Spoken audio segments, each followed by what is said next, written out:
Selamat pagi pemirsa. Perekonomian Indonesia sangat bergantung pada konsumsi domestik. Hingga kini, sektor konsumsi menyumbangkan sekitar 60% dari produk domestik bruto atau PDB kita. Kelas menengah selama ini menjadi tulang punggung konsumsi domestik. Mereka juga adalah komponen penting dalam menjaga pertumbuhan ekonomi nasional. Karena itu, menjaga kelompok menengah tetap kuat sama saja dengan menjaga stabilitas dan pertumbuhan ekonomi yang berkelanjutan.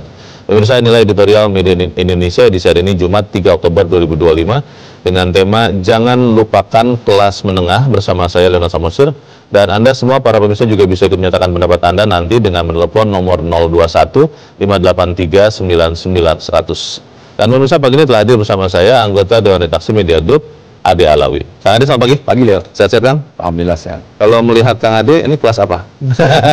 Kelas menengah, bawah, atau atas? Tapi pertanyaan besar kita begini, Kang Ade. Ketika sudah banyak yang mengatakan bahwa kelas menengah itu banyak yang turun kelas. Ya. Karena memang ada berbagai dinamika ya di ekonomi Indonesia. Apakah itu kemudian artinya kelas menengah ini terlupakan?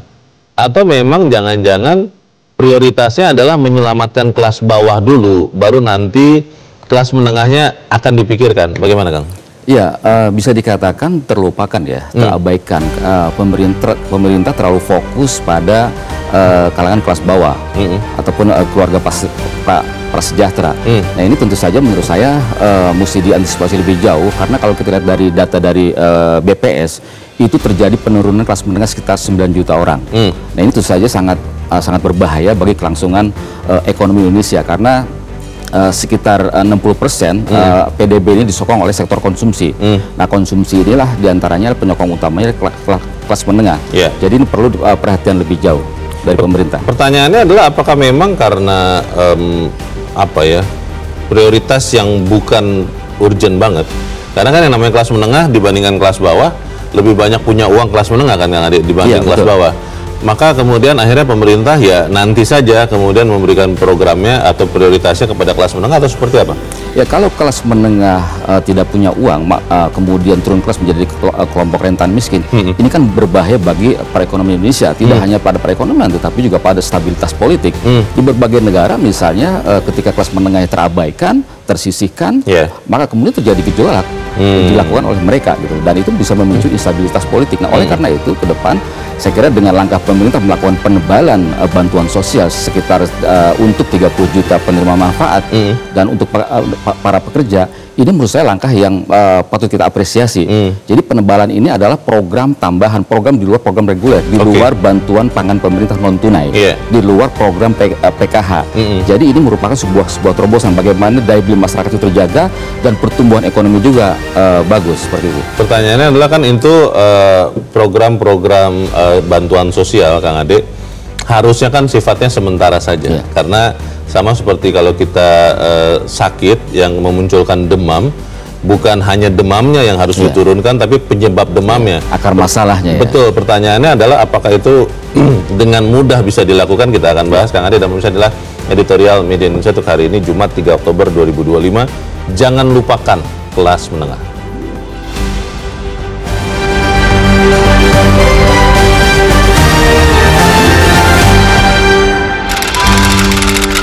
Jangan lupakan kelas menengah.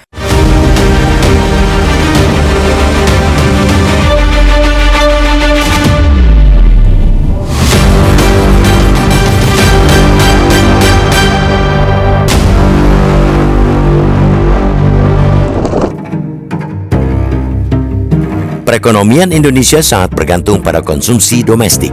Itu bukan cerita baru.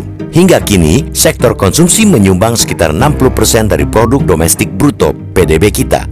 Kelas menengah, middle income class, selama ini menjadi tulang punggung konsumsi domestik. Mereka juga merupakan komponen penting dalam menjaga pertumbuhan ekonomi nasional. Karena itu, menjaga kelompok menengah tetap kuat sama saja dengan menjaga stabilitas dan pertumbuhan ekonomi yang berkelanjutan. Sayangnya, kendati kelompok kelas menengah itu nyata-nyata menjadi tulang punggung konsumsi dan perekonomian negeri ini, nyatanya keberadaan mereka kerap terabaikan. Mereka sering tersisihkan dari bantuan-bantuan yang digelontorkan pemerintah. Padahal, kelompok inilah yang paling kerap mendapat tekanan besar dari gejolak ekonomi. Mereka rawan mengalami pemutusan hubungan kerja (PHK) dan penurunan penghasilan di sektor industri, jasa, dan ekonomi sehingga rentan turun kelas. Data Badan Pusat Statistik (BPS) menunjukkan terjadi penurunan signifikan pada proporsi kelas menengah Indonesia dari 57,3 juta jiwa pada 2019 menjadi 47,8 juta jiwa pada 2024. Terdapat tren penurunan pada klasifikasi kelas menengah menjadi miskin, rentan miskin, dan aspiring middle class (AMC). Bisa dikatakan kelompok menengah ini seperti terjepit di antara dua kelompok yang relatif terjaga dari gejolak ekonomi. Kelompok atas akan lebih tahan terhadap guncangan karena mereka memiliki tabungan yang kuat, sedangkan kelompok paling bawah hampir selalu mendapatkan bantuan sosial bansos dari negara secara berkala. Sedangkan kelas menengah, tabungan mereka terus terkuras. Saat badai ekonomi menghantam, mereka bukan termasuk kelompok yang diklasifikasikan sebagai penerima bansos. Mengingat peran penting kelas menengah sebagai tulang punggung pendorong perekonomian Indonesia, penurunan jumlah masyarakat kelas menengah bisa mengganggu prospek pertumbuhan ekonomi Indonesia. Maka dari itu, dalam rencana penebalan bantuan sosial yang kini tengah digodok pemerintah, penebalan bansos tersebut semestinya diperluas dengan menyasar masyarakat kelas menengah, bukan hanya masyarakat miskin. Bantuan bagi kelas menengah bisa bermacam-macam, seperti penghapusan pajak penghasilan, bantuan pendidikan, atau cash transfer untuk menjaga daya beli mereka. Pemberian bantuan bagi kelas menengah juga untuk merespons penurunan kelas menengah atau fenomena shrinking middle class. Penebalan bansos atau pemberian stimulus tambahan yang akan digelontorkan pemerintah kepada 30 juta keluarga penerima manfaat KPM dan para pekerja pada kuartal 4 tahun ini jelas sinyal penting agar kelas menengah diperhatikan. Apalagi penebalan bansos tersebut dimaksudkan untuk menjaga daya beli masyarakat agar tidak merosot setidaknya hingga akhir tahun ini. Namun pemerintah tidak boleh lupa bahwa penebalan bansos ini semestinya bersifat sementara. Hal utama yang mesti dilakukan oleh pemerintah ialah membuat strategi jangka panjang dalam menciptakan program-program yang bisa meningkatkan pendapatan dan menciptakan lebih banyak pekerjaan bagi kelas menengah dan calon kelas menengah. Bagi mereka, segala bantuan yang bersifat sementara itu memang amat penting, tapi itu saja tidak cukup. Pemerintah harus mengkreasikan program-program yang mendorong produktivitas, inovasi, dan terobosan baru yang bisa memacu kelas menengah untuk produktif dan tangguh untuk jangka panjang serta berkelanjutan. Jangan biarkan kelas menengah terus-terusan terjepit lalu diberi balsam untuk meredakan penderitaan sesaat. Setelah agak reda sakit, itu datang lagi dan lagi.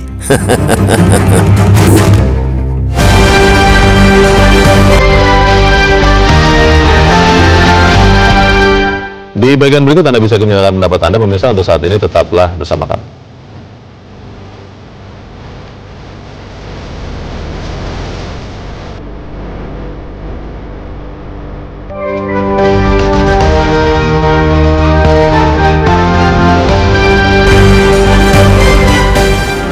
Media Indonesia mengajak Anda untuk mengakses fitur premium e-paper.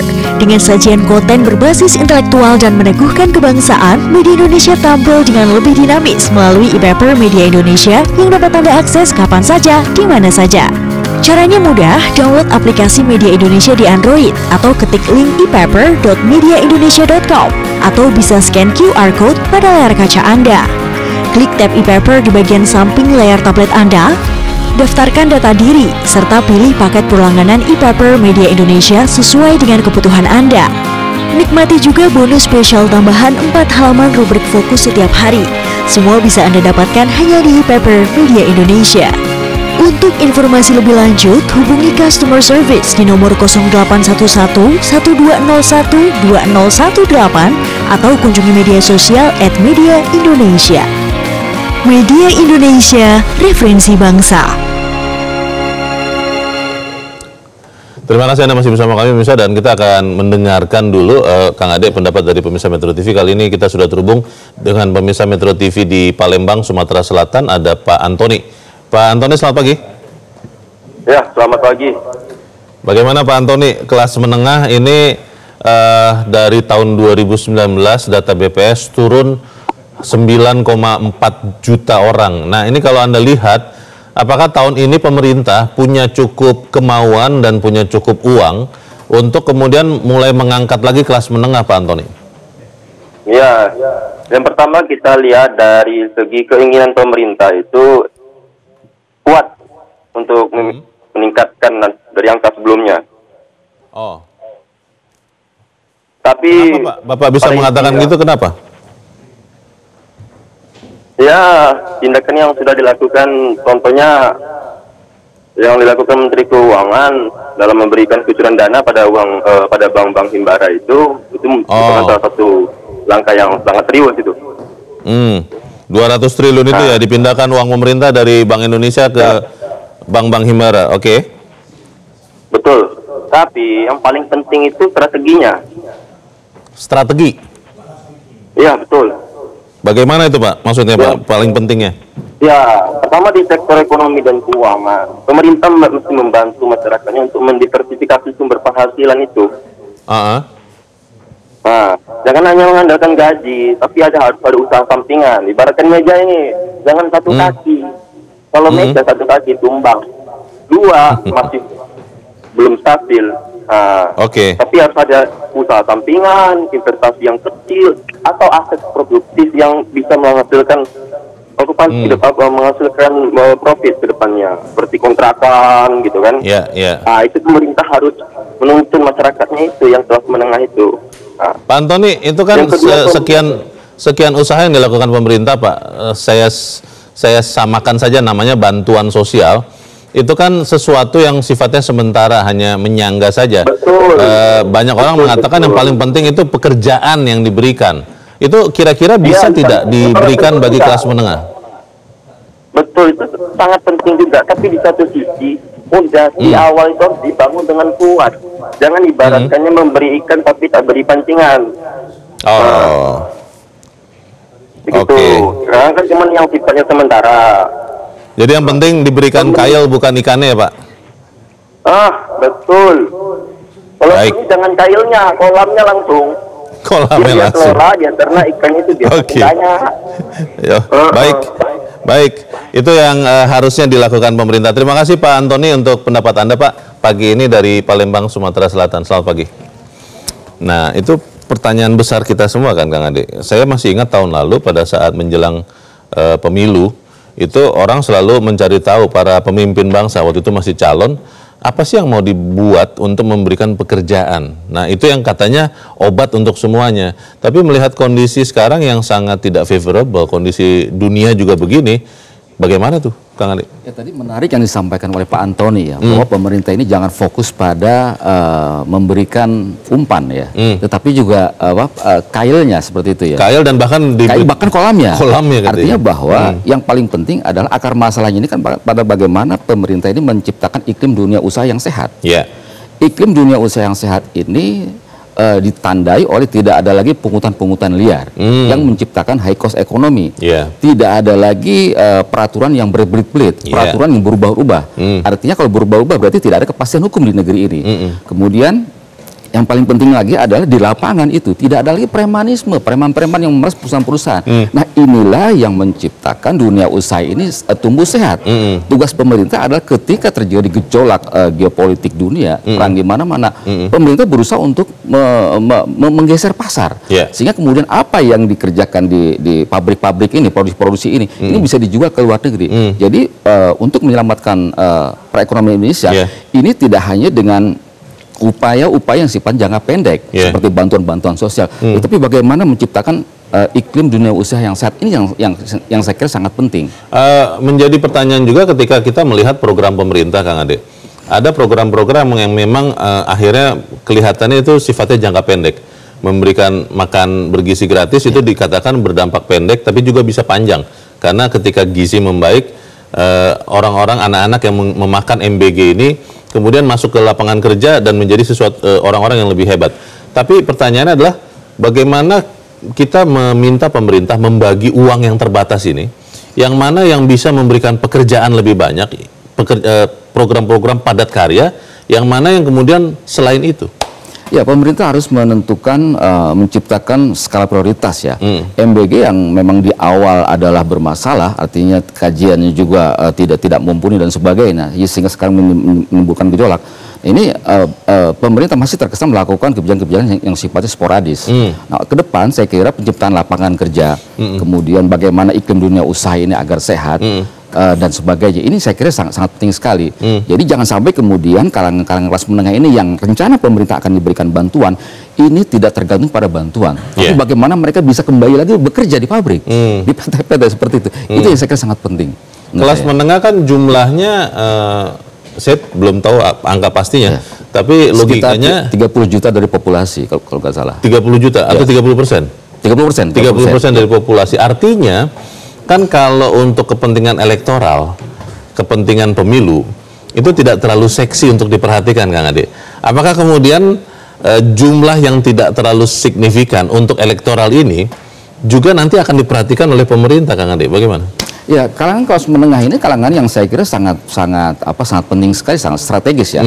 Strategis tidak hanya dari sisi ekonomi Indonesia, tetapi juga secara politik juga mereka juga memberikan sumbangan pada elektoral. Dan ini tidak bisa diabaikan. Tapi jumlahnya kan kalah dengan jumlah kelas bawah yang pasti lebih besar daripada 30%. Itu bagaimana? Tapi kalau kita di berbagai negara ini gejolak terjadi karena pengabaian kepada kelas menengah. Mereka tidak diperhatikan, mereka di PHK, kemudian juga tidak diberikan bantuan apa-apa. Ini sangat-sangat berbahaya bagi stabilitas politik.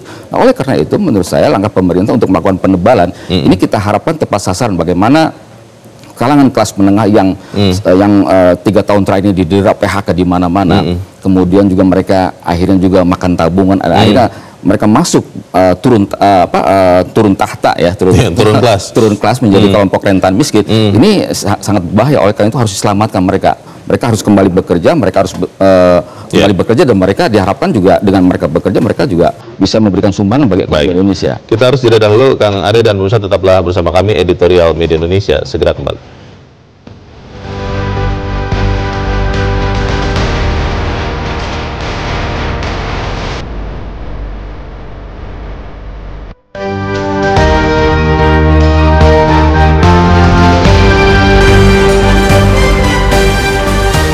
Terima kasih Anda masih bersama kami. Kita di bagian akhir diskusi kita pagi ini. Kang Ade, kalau kita melihat sebetulnya sudah banyak yang mengatakan apa yang kita diskusikan pagi ini.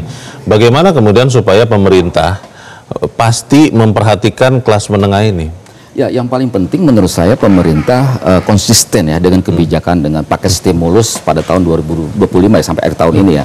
Paket kebijakan itu adalah 8 program akselerasi, diantaranya ada penebalan ini, kemudian 4 program andalan untuk dilanjutkan tahun depan, dan 5 lagi adalah tahun yang program andalan untuk khusus untuk penyerapan lapangan kerja. Nah, dari perencanaan ini menurut saya sangat bagus ya, secara di atas kertas. Tetapi bagaimana di lapangan nanti agar seluruh program stimulus itu, terutama bantuan-bantuan sosial, ini betul-betul akuntabel, tepat sasaran dan transparan.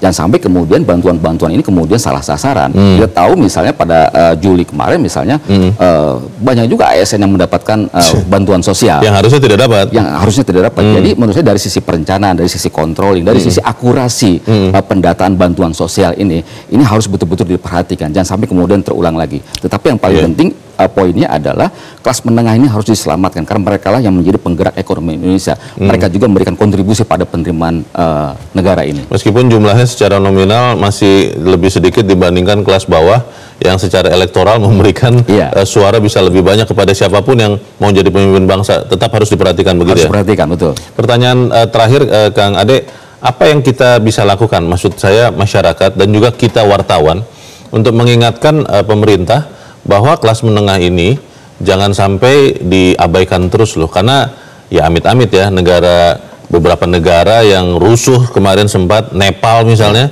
itu kan digerakkan oleh kelas menengah. Apa, Kang? Ya, kalau kita lihat dari awal-awal pemerintahan Prabowo misalnya bulan Januari awal Januari kemarin, ini kan kelas menengah diberikan bantuan juga, misalnya diskon listrik sampai 50%, yang semula diskon listrik untuk pelanggan 1300 volt ampere, kemudian dinaikkan kan menjadi 2200. Nah, 2200 ini kan kebanyakan kelas menengah. Nah, ini sebenarnya ada presiden dari pemerintahan bahwa yang dibantu oleh pemerintah tidak hanya kelas bawah ya, kelompok miskin, tapi juga kelompok menengah juga diberikan bantuan. Jadi kedepannya dengan perencanaan yang bagus, dengan kontrol yang bagus, dengan evaluasi dan sebagainya, ini kita harapkan penebalan ini menjadi efek efektif. Tidak hanya menyelamatkan kalangan masyarakat bawah, tetapi juga kalangan menengah juga yang sekarang limbung ini dihantam PHK dan sebagainya.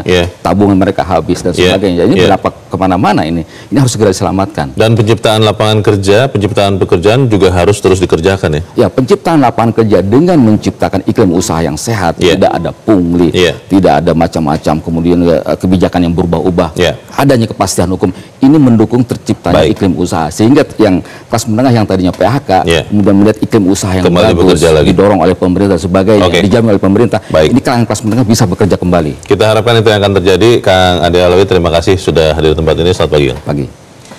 Pemirsa, bagi kelas menengah, segala bantuan yang bersifat sementara amat penting, tapi itu saja tidak cukup. Pemerintah harus mengkreasikan program-program yang mendorong produktivitas, inovasi, dan terobosan baru yang bisa memacu kelas menengah untuk kembali produktif dan tangguh untuk jangka panjang. Saya, Leonard Samuel, berterima kasih. Anda sudah menyimak editorial Media Indonesia itu pagi ini. Terus jaga kesehatan Anda, terus jaga nurani Anda. Selamat pagi, sampai jumpa.